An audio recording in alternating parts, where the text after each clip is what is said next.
Class 10 maths and CERT exercise 4.1 question number 2 का fourth part इस video में discuss करेंगे। यहाँ पर एक ट्रेन की बात कर रहा है, कह रहा है कि जो कि ट्रेवल कर रही है distance of 480 kilometre at a uniform speed. ठीक है, डिस्टेंस हमको बेसिकली दी हुई है 480। कह रहा है कि अगर जो स्पीड है वो 8 किलोमीटर कम होती, अभी जो स्पीड है वो पहली बात कर लिया कि यूनिफॉर्म स्पीड से जा रही है। कह रहा है कि अगर स्पीड कम होती 8 किलोमीटर पर आवर तो 3 घंटा ज़्यादा लगता उस डिस्टेंस को कवर करने के लिए। कौन सी डिस्टेंस? वही 480 किलोमीटर। सीधी सी बात है, स्पीड कम कर दोगे तो ज़्यादा टाइम लगेगा आपको अपने डेस्टिनेशन तक पहुंचने के लिए। तो हमें speed of the train find करनी है। तो यहाँ पर आपको स्पीड ऑफ द ट्रेन कह दिया है, तो जैसे कि मैंने पहले क्वेश्चन में बताया कि जो फाइंड करना है उसको आप एक्स मान सकते हो। ठीक है, अब ज़रूरी नहीं कि आप एक्स ही मानो, कुछ भी मान सकते हो, एस मान सकते हो, यू मान सकते हो, वाई जेड कुछ भी मान सकते हो। जो भी मानना है वो आपको लिख के बताना है कि मैंने क्या इसे लेट किया है। तो यहाँ पर मैं x नहीं मानूंगा क्योंकि मुझे ज़्यादा अच्छा लगता है जो उसका नाम है। जैसे स्पीड है ना, तो स्पीड को हम s मान लेंगे और टाइम को t मान लेंगे, डिस्टेंस को d मान लेंगे। तो ये ज़्यादा इजी लगता है मुझे, ऐसे ही करते हैं। तो इसमें कोई दिक्कत की बात नहीं है, आप ऐसे कर सकते हो।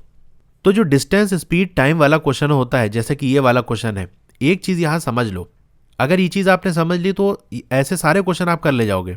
तो बेसिकली इसमें क्या होता है, एक आपको डिस्टेंस दिया होगा, एक स्पीड दिया होगा, एक टाइम दिया होगा, ऐसी बात कर रहा होगा। एक चीज़ में से फाइंड करनी होगी।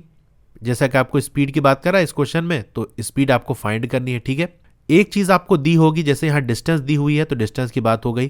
तो हम क्या करेंगे, इक्वेशन ऐसी बनाएंगे जिसमें ये दोनों चीज़ आ जाए। भाई डी की वैल्यू तो हमको एक नंबर दिया हुआ है, एस हमको फाइंड करना है, तो इक्वेशन में एस तो होना ही चाहिए। तो हम टी को रिप्लेस कर देंगे। तो इक्वेशन इस तरह से हमको सेट करना है कि बेसिकली हम t की वैल्यू निकाल के उसके बाद सेटिंग करेंगे। चलिए हम करेंगे तो ज़्यादा आपको क्लियर होगा किस तरह से।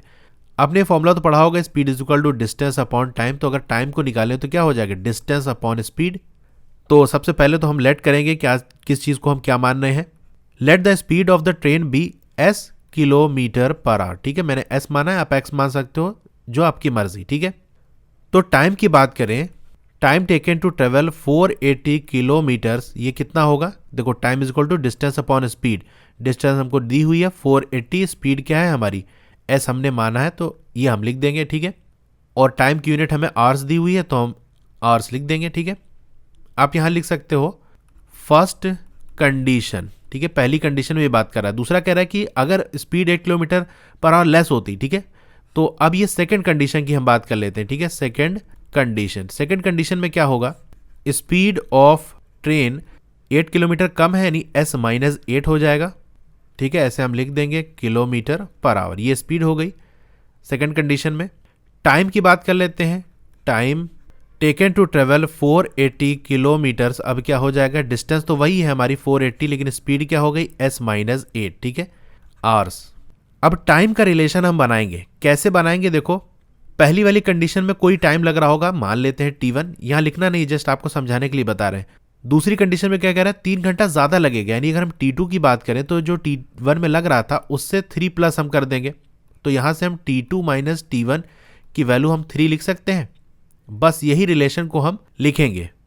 तो यहां एक स्टेटमेंट और आपको लिखना पड़ेगा, time difference between both conditions equals to 3। ठीक है, ये चीज क्या है, हमको गिवन है, दिया हुआ है। तो ऊपर रिलेशन हमने क्या निकाला था, t2 minus t1 equals to 3, यानी दूसरे वाले कंडीशन का जो टाइम है उसमें से पहली वाले कंडीशन का टाइम माइनस करेंगे तो 3 आ जाएगा। बस यही चीज़ करना है। इसमें ध्यान देना है कि हमको t2 माइनस t1 करना है, यानी ये हमारा t2 है और ये हमारा t1 है। तो 480 upon S minus 8 minus 480 upon S, इसकी वैल्यू हमको 3 दी हुई है। बस आपको एलसीएम ले लेना है, यहाँ पर s माइनस 8 हो जाएगा और ये s हो जाएगा। यहाँ से 480s हो जाएगा, माइनस ये क्या हो जाएगा, 480s माइनस 8 इक्वल्स टू 3।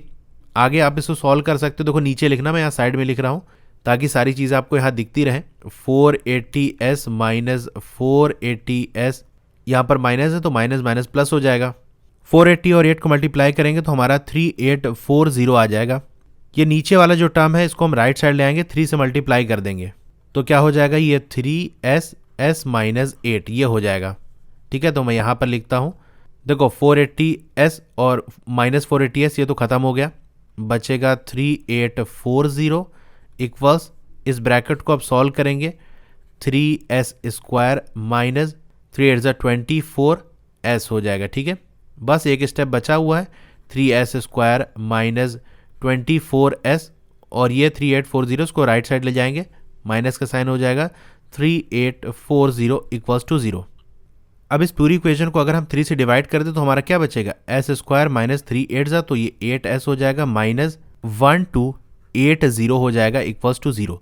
तो ये इक्वेशन हमारी बन के आ गई। मैंने s माना था, आप x माने होते तो क्या होता, x² minus 8x minus 1280 equals to 0। ये इक्वेशन आपकी बन जाती। और भी क्वेश्चन के सॉल्यूशंस की वीडियो देखनी है तो नीचे डिस्क्रिप्शन में आपको चैप्टर वाइज प्लेलिस्ट का लिंक मिल जाएगा, वहां से क्लिक करके देख सकते हो। Okay, thank you.